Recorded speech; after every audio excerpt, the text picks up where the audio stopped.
मोहतरमुल मकाम जनाब सदर मजलिस, मेहमान खसूसी, डाइस पर बैठे तमाम जी शऊर वजी विकार शख्सियात व दीगर मुअज़्ज़िज़ व मुकर्रम सामाईन किराम, अस्सलामु अलैकुम व आदाब। मुझे जिस मौजू पर आज लबकुशाई करने का मौका मिला है वो है नेशनल इंटीग्रेशन, यानी कौमी यकजहती। National integration means creating a mental outlook which will promote and inspire every person to place loyalty to the country above group loyalties and the welfare of the country above narrow sectarian interests. Said by Dorothy Simpson. इसका मतलब क्या है? Simpson क्या कहना चाहते हैं? जैसा कि हम सब जानते हैं कि हिंदुस्तान एक ऐसा मुल्क है जिसमें बहुत ज्यादा डाइवर्सिटी है। यहाँ रहने वाले लोग मुख्तलिफ नस्लों, मज़ाहिब, बरादरियों से ताल्लुक रखते हैं। वो मुख्तलिफ इलाकों में रहते हैं और मुख्तलिफ ज़बानें बोलते हैं। गर्ज ये है कि अगरचे हम माशरे के किसी भी तबके से ताल्लुक रखते हैं, लेकिन हम इस हकीकत को तस्लीम करते हैं कि हम एक हैं। और वो चीज जो हम में यकसां और एक जैसी है वो ये है कि हम सब हिंदुस्तानी हैं। और ये एक बात हम सबको दुनिया के किसी भी मामले में एक करने के लिए काफी है, क्योंकि हमारा मुल्क हिंदुस्तान ही हमारी पहचान है और यही हमें एक बनाता है। ए हवाओं में जहर घोलने वालों, ए हवाओं में जहर घोलने वालों, फिजाएं हमारे इशारों से बदलती है। अरे तुम क्या बदलोगे हस्ती हिंदुस्तान की? शेरों के जिगर में महाभारत ही बसती है, महाभारत ही बसती है। ये सिर्फ एक कौमी एहसास नहीं है, बल्कि वो जज्बा है जो तमाम ख्यालात और अकाइद के लोगों को एक जैसी कोशिश में इकट्ठा करता है। कौमी यकजहती शहरियों के तर्ज अमल और अज़्म यानी स्ट्रॉन्ग डिटर्मिनेशन से पैदा होती है। बहैसियत शहरी हर फर्द का फर्ज है कि वो उन कुव्वतों और नजरियात की मुखालफत करे जो कौमी यकजहती और सालमियत को कमजोर करते हैं। अगर तू दरिंदा है तो ये शमशान तेरा है, अगर तू दरिंदा है तो ये शमशान तेरा है, अगर तू परिंदा है तो ये आसमान तेरा है।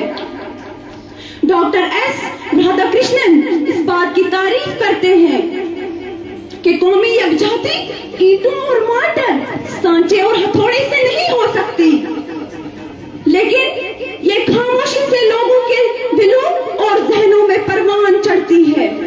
इस भारतवर्ष का हरदम आदर सम्मान करती हूँ, इस भारतवर्ष का हरदम आदर सम्मान करती हूँ, यहाँ की चांदनी मिट्टी का ही गुणगान करती हूँ। मुझे चिंता नहीं, मुझे चिंता नहीं स्वर्ग जाकर मोक्ष पाने की, क्योंकि तिरंगा हो कफन मेरा यही अरमान रखती हूँ। यही वो वजह है कि जब तक हिंदुस्तानी अंग्रेजों के डिवाइड एंड रूल की चाल में आकर आपस में लड़ते रहे, तब तक हमें आजादी ना मिल सकी। यही वो वक्त था जब तहरीक आजादी के दौरान हिंदुस्तानियों के अंदर भाईचारे और यकजहती के एहसास जागे। इसी दौरान मुख्तलिफ खित्तों, मज़ाहिब, कल्चर और बरादरियों से ताल्लुक रखने वाले अफराद अंग्रेज इक़्तिदार को भगाने पर मजबूर हुए, जिसकी सबसे बड़ी मिसाल नॉन कोऑपरेशन मूवमेंट और खिलाफत मूवमेंट का इत्तेहाद है। मजहबी इत्तेहाद की एक मिसाल खुदाई खिदमतगार तहरीक है, जिसके बानी यूं तो अब्दुल गफ्फार खान थे, लेकिन गांधी जी ने इसमें बढ़ चढ़ कर हिस्सा लिया।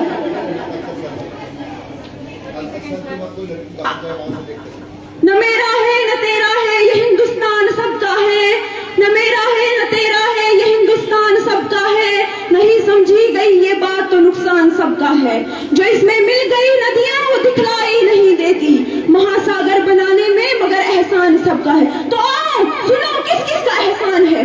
वो नाम जो न हिंदू है न मुसलमान है, वो नाम जो केवल हिंदुस्तान है। कितना लंबा इतिहास है ये, सारे देशों में खास है ये, गंगा जमुना की धारा है, ऐसा ये देश हमारा है। नानक अशोक महावीर विक्रमादित्य सम्राट दी शुक्रिया।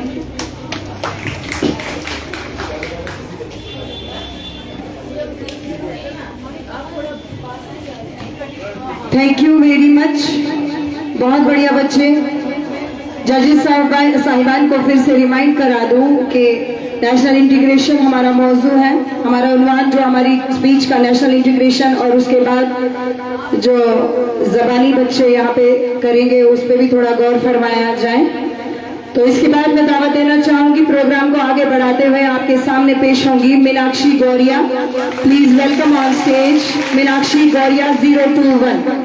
मुझे उड़ता परिंदा देखकर तहरीक मिलती है, मुझे उड़ता परिंदा देखकर तहरीक मिलती है, परिंदा कोई भी हो शाख पर अच्छा नहीं लगता। Please welcome on stage Meenakshi Gauriya 021।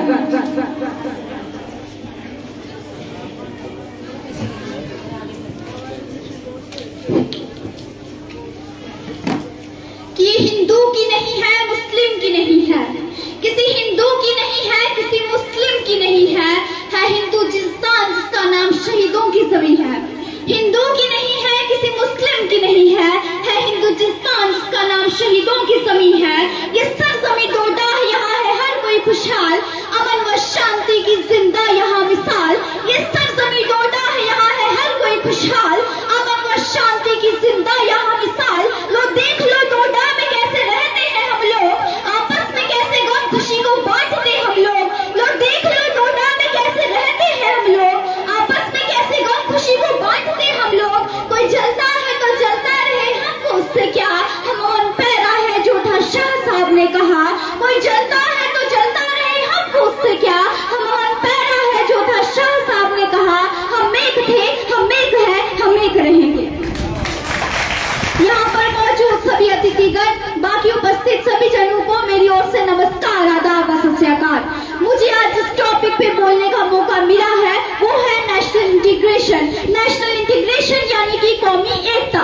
कौमी एकता सुनते ही हम सबके जहन में कुछ शब्द तो जरूर आते होंगे, वो है भाईचारा, वो है लोकतंत्रता, वो है एकजुटता, वो है देश की एकता। वो एकता जिसका सपना हमारे स्वतंत्रता सेनानियों ने देखा था, वो देश की एकता जिसका वर्णन महात्मा गांधी जी अपनी हर एक बैठक में किया करते थे, और वो भाईचारा जिसका वर्णन हमारे प्रधानमंत्री श्री नरेंद्र मोदी जी अपने हर भाषण में करते हैं। जी हाँ, मैं उसी भाईचारे की बात कर रही हूँ जिसकी हमारे देश को इतनी जरूरत पड़ गई है कि हमारे देश में इस टॉपिक पे स्पीचेस और डिबेट करनी पड़ रही है।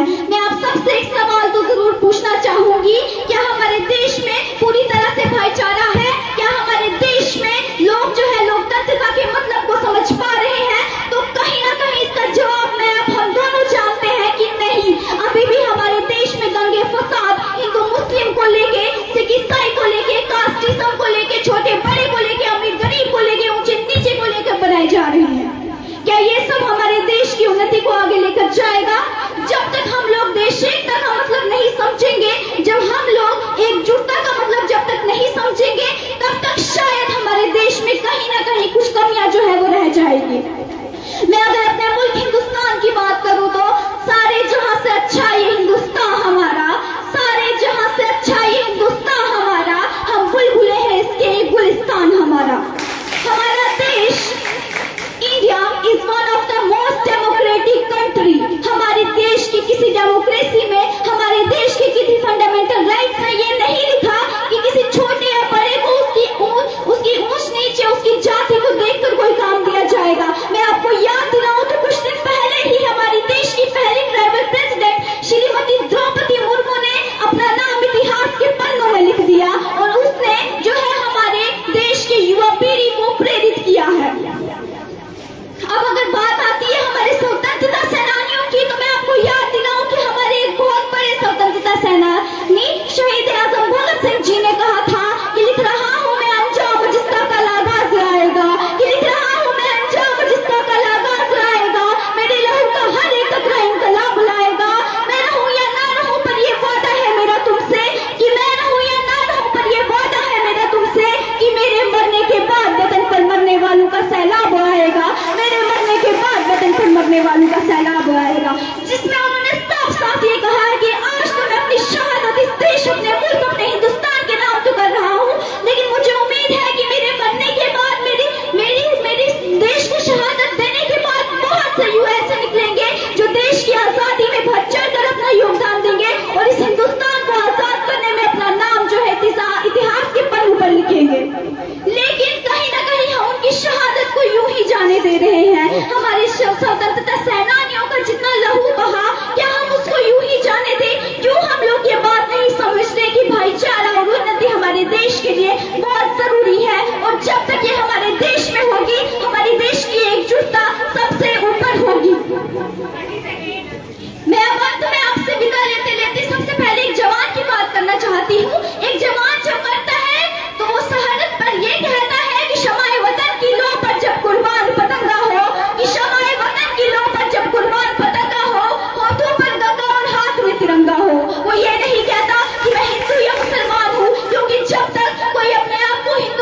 ये वंदन की भूमि है, ये अभिनंदन की भूमि है, ये अर्पण की भूमि है, ये तर्पण की भूमि है। हम जिएंगे तो इस भारत के लिए और मरेंगे तो इस भारत के लिए। और गंगा माँ की नदी में बहती हमारी अस्थियों को अगर कोई कान लगाकर सुनेगा तो उनमें से एक ही आवाज आएगी, भारत माता की जय। जय हिंद, जय Bharat. Thank you very much. आप सुन रहे थे मीनाक्षी गौरिया को। अब दावत देना चाहूंगी कामरान अली को। 035। ऐ बेरूद गंगा वो दिन है याद तुझको, ऐ बेरूद गंगा वो दिन है याद तुझको, उतरा तेरे किनारे जब कारवां हमारा। कामरान अली और बच्चों से गुजारिश है कि टाइम अप का जब भी इशारा किया जाए तो अपनी स्पीच खत्म की जाए, क्योंकि आपके मार्क्स इस पर डिपेंड करते हैं। आपका टाइम जब हो जाए तो अपनी स्पीच को कंक्लूड कर दें। Kamran Ali please welcome on stage. 035। मैं जब मर जाऊं तो मेरी अलग पहचान लिख देना, मैं जब मर जाऊं तो मेरी अलग पहचान लिख देना, लहू से मेरी पेशानी पे हिंदुस्तान लिख देना। Esteemed chief guests, honorable judges, our respected teachers, students, participants, other respectable dignitaries present in the program, a very warm and colorful good morning to all of you. First of all, I would like to thank my teachers and cultural Saldoda who rendered upon me this opportunity to explore the importance of national integration in our live society and our nation. So I would come to the topic, that is national integration. National integration means idea of oneness or feeling of oneness. What we owe to our country are our loyalty, love, fraternity of our country. Love, fraternity of our country constitutes the real flavor of national integration. We the people of India got independence from the clutches of British government on 15th August 1947. It holds great significance in our hearts as we have achieved this precious freedom after a hard struggle and many sacrifices. It has taken a lot of blood and sweat to protect it till date. I stand here. Do you know what was the main weapon of this success? I would recall that was only and only weapon of national integration. I stand here to pay my tribute to all the great freedom fighters as well as the protectors of this independence. I am thankful to them who struggled against brutal exploitation on slavery, tortures, injustices, capturings and killing, and let us enjoy Swaraj, that is self-rule. Again, the result of national integration. The great freedom fighters were not of one religion, not of one family, not of one not they were the neighbors. They were Indians, indeed the United Indians.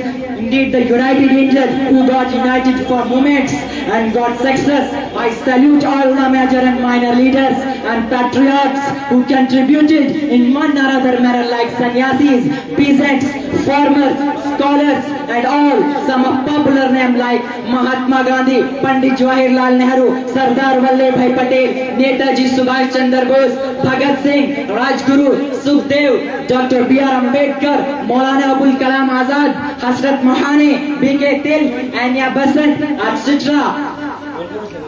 These are personalities give the shining example of national integration in the field of freedom movements and country defense.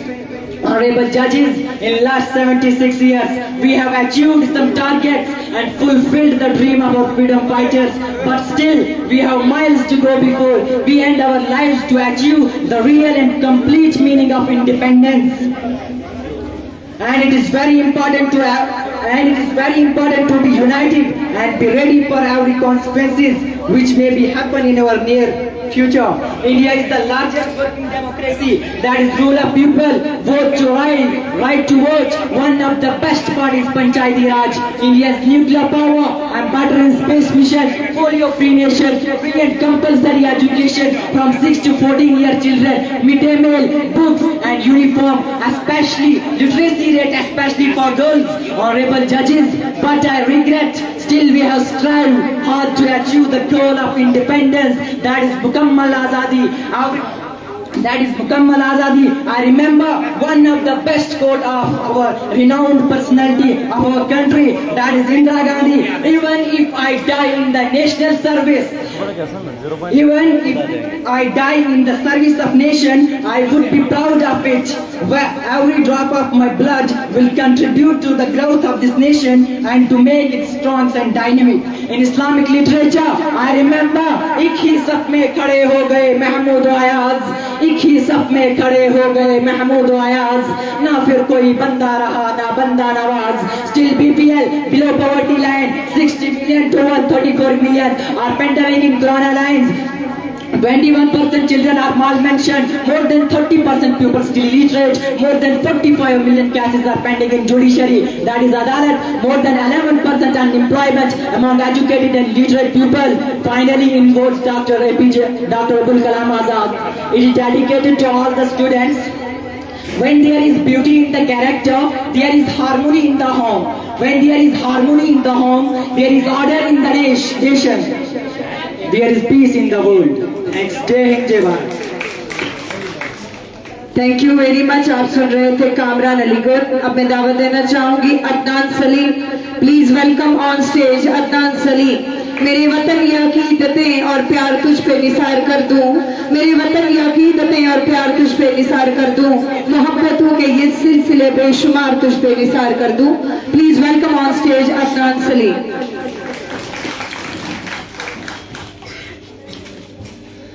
जब परचमे जान लेकर निकले हम खाके नशीं मक्तल मक्तल, उस वक्त से लेकर आज तलक जल्लाद पे है पत्तारी है. किस ज़ौम में थे दुश्मन अपने, किस ज़ौम में थे दुश्मन अपने, शायद उन्हें मालूम न था कि ये खाके वतन है जहाँ अपनी और जहाँ तो सबको प्यारी है, और जहाँ तो सबको प्यारी है.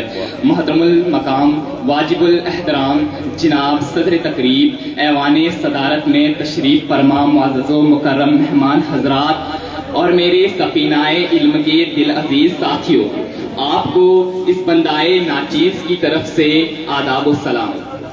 आज इस तकरीब में मुझे जिस मौजू पर लबकुशाई करने का मौका मिला है, दरअसल ये मौजू इस माशरे की ज़रूरत है. अगर ये माशरा इस मौजू पर गौर व फिक्र और अमल करने की कोशिश करेगा तो मैं यकीन से कहता हूँ कि ये ज़वालो इख्तलाफात से घिरा माशरा एक नई और खुशहाल जिंदगी पा सकता है. ये मौजू कुछ और नहीं बल्कि कौमी इत्तिहाद या इसे कौमी यकजहती भी कहा जाता है.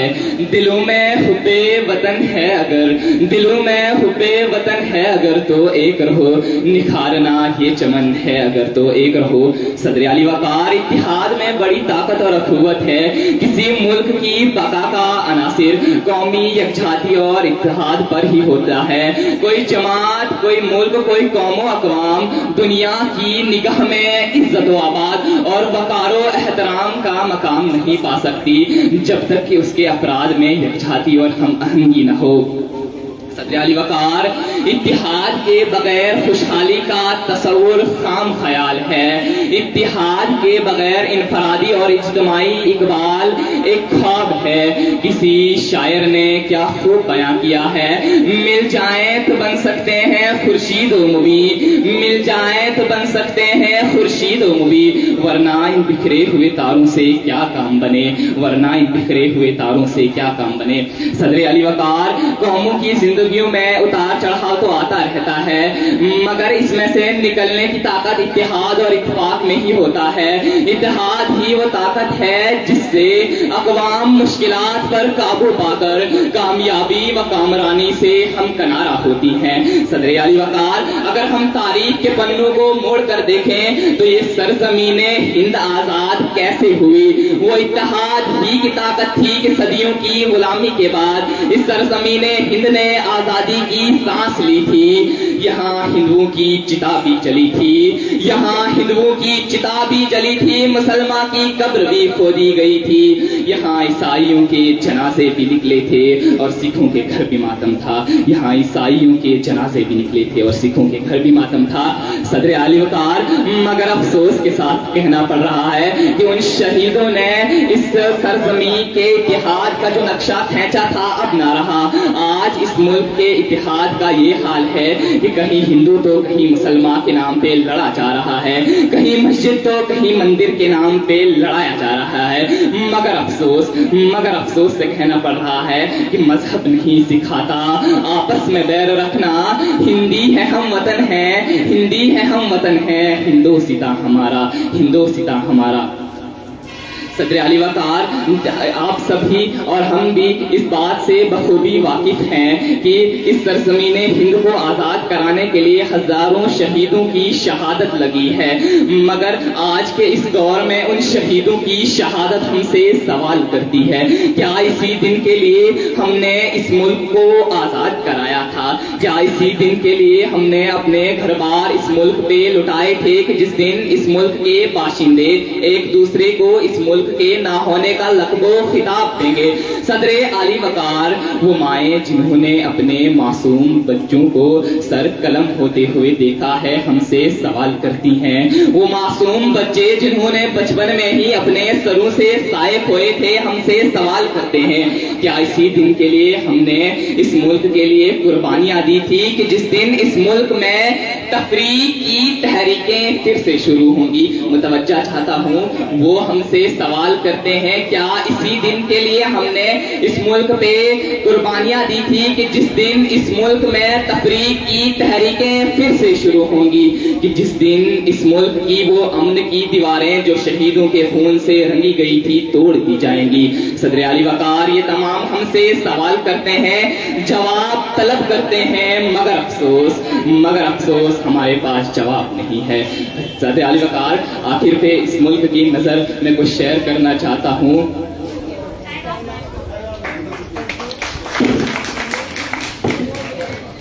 Thank you very much. ये थे अदनान सलीम। अब दावत देना चाहूंगी रुमीसा एजाज को। Please welcome on stage Rumisa Ejaz. तालियों से बच्ची की हौसला अफजाई कीजिए। ये है रुमीसा एजाज। और नेक्स्ट इसके बाद शाजिया नजीर तैयार रहेंगे। चमन अपना वतन है जमीनों व आसमां अपना, चमन अपना वतन है जमीनों व आसमां अपना, जहां में सबसे प्यारा है हिंदुस्तान अपना। जनाब सदर आले वकार व दीगर सामीन, अस्सलामु अलैकुम व आदाब। ये सूरज ये तारों का जहां कहीं नहीं देगा, ये सूरज ये तारों का जहां कहीं नहीं देगा, जमीन खोई तो तुमको अमा कोई नहीं देगा। वतन ये मिट जाएगा तुम भी मिट जाओगे नादानो, वतन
थैंक यू वेरी मच। ये थी रमीसा एजाज। अब आपके सामने पेश होंगी Shazia Nazir. Please welcome on stage Shazia नजीर।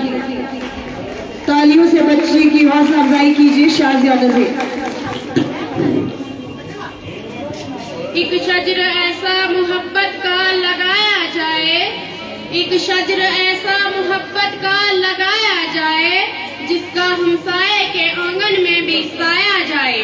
मोहतरमुल मकाम प्रिंसिपल साहिब व दीगर असातिज़ाए किराम, स्टेज पर तशरीफ फरमाए हुए मेहमानाने गिरामी, अस्सलामु अलैकुम व आदाब। मैं शाजिया नजीर आपके सामने जिस मौजू पर लबकुशाई करना चाहती हूँ वो है कौमी यकजाती। मेरे अजीज साथियों, जब मुझे ये मौजू मिला तो मैं सोच में पड़ गई कि मैं इसका इंसाफ भी कर सकूंगी कि नहीं, क्योंकि बकौले शायर हम अपनी जान के दुश्मन को अपनी जान कहते हैं, हम अपनी जान के दुश्मन को अपनी जान कहते हैं, मोहब्बत की इसी मिट्टी को हिंदुस्तान कहते हैं। 7 संदूकों में भरकर दफन कर दो नफरतें, 7 संदूकों में भरकर दफन कर दो नफरतें, आज इंसान को मोहब्बत की जरूरत है बहुत। मेरे प्यारे उस्ताद-ए किराम और मेरे हमसफर साथियों, यकजाती का मतलब आपस में मुत्तहिद और इकट्ठे होकर जिंदगी बसर करने के हैं। यूं तो कौमी यकजाती एक छोटा सा लफ्ज है, लेकिन इसके अंदर मानी का एक जहां पोशीदा है। कौमी यकजाती का मतलब है कि पूरी कौम के अफराद एक हो जाएं और जिंदगी के किसी शूबे में उनमें तफरीक न पाई जाए। यहाँ तक के कौम के तमाम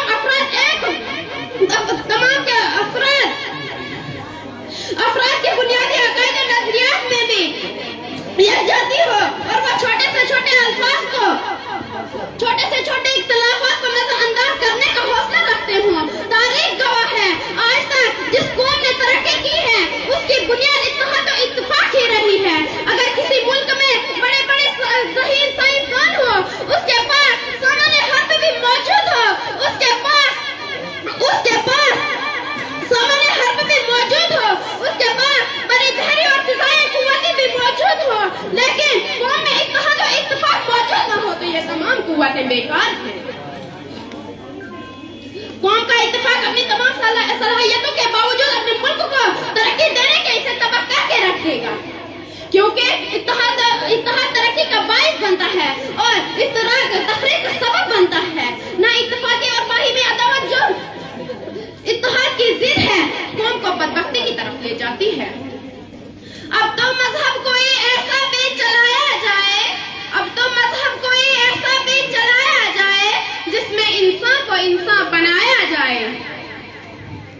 मेरे हमसफर साथियों, मुश्किल से मुश्किल काम को इंसान इकट्ठा होकर करे तो वो नफसियाती तौर पर उनके लिए मुश्किल नहीं रहता। कौमी यकजाती इंसान के अंदर एक खास किस्म का जज्बा पैदा कर देती है जो दिलों में हौसले और हिम्मत को बढ़ाता है। सब इंफरादी तौर पर अपनी शनाख्त बरकरार रखे हुए हैं, लेकिन जब मुल्क पर कोई मुश्किल वक्त आता है तो सब सीसा पिलाई हुई दीवार बन जाती है। यही है इबादत, यही दीन और ईमान, यही है इबादत, यही दीन और ईमान कि काम आए दुनिया में इंसान के इंसान। मेरे अजीज साथियों, यूं समझें सब लोग अपने महज पर मुल्क के लिए लड़ रहे हैं। वो जहाँ जहाँ भी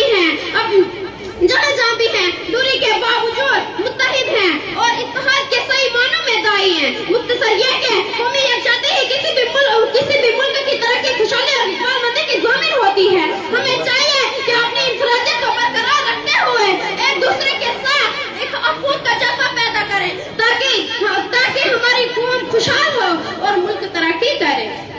जुल्म फिर जुल्म है, बढ़ता है तो मिट जाता है, जुल्म फिर जुल्म है, बढ़ता है तो मिट जाता है, खून आखिर खून है, गिरता है तो जम जाता है। रंग महफिल चाहता है एक मुकम्मल इनकलाब, रंग महफिल चाहता है एक मुकम्मल इनकलाब, चंद शोलो शमों के भड़कने से सैर होती नहीं। माना के मुश्ते खाक से बढ़कर नहीं हूँ मैं, माना के मुश्ते खाक से बढ़कर नहीं हूँ मैं, लेकिन हवा के रेमो करम पर भी नहीं हूँ मैं।